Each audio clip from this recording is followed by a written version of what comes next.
Hello, my name is Dr. Robert Leahy, and I'm the author of the book, If Only, Finding Freedom from Regret. The reason I wrote this book is that many of us suffer from regrets about things we chose to do or did not do. And many of us anticipate regret if we try to make a change. So much of the time, regret keeps us stuck from making changes. How can we understand regret? Is it always a negative? One thing I try to emphasize is that all of our emotions evolved because they were useful, and regret is a useful emotion if we use it in the way that we can learn from our mistakes. We can also anticipate regret and avoid mistakes. In fact, people who anticipate regret are more likely to take their medication for hypertension or diabetes. I say never waste a good mistake because we can learn from them.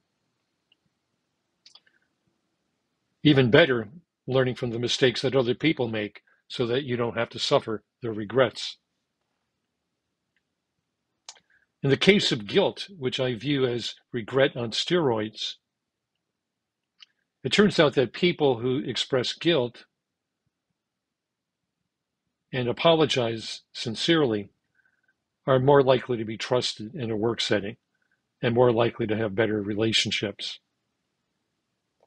That's because we feel that somebody who has the regret of guilt and is sincere about it is not going to do it again, and we can trust them.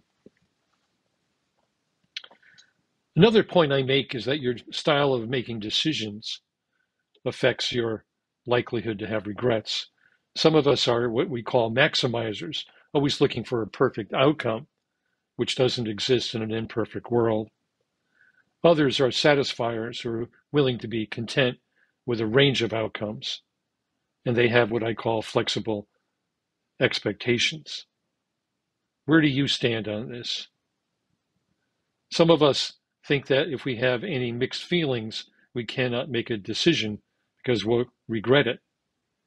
But the fact is that outcomes are always about trade-offs, positives and negatives, and that nothing is going to be exactly the way you want it to be for very long. Throughout the book, I provide examples, I provide tools that you can use, and ways that you can keep yourself from being trapped and dwelling on regrets, criticizing yourself, and not appreciating the life that you actually have.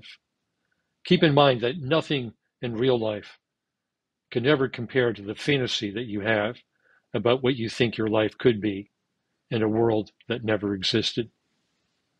Thank you.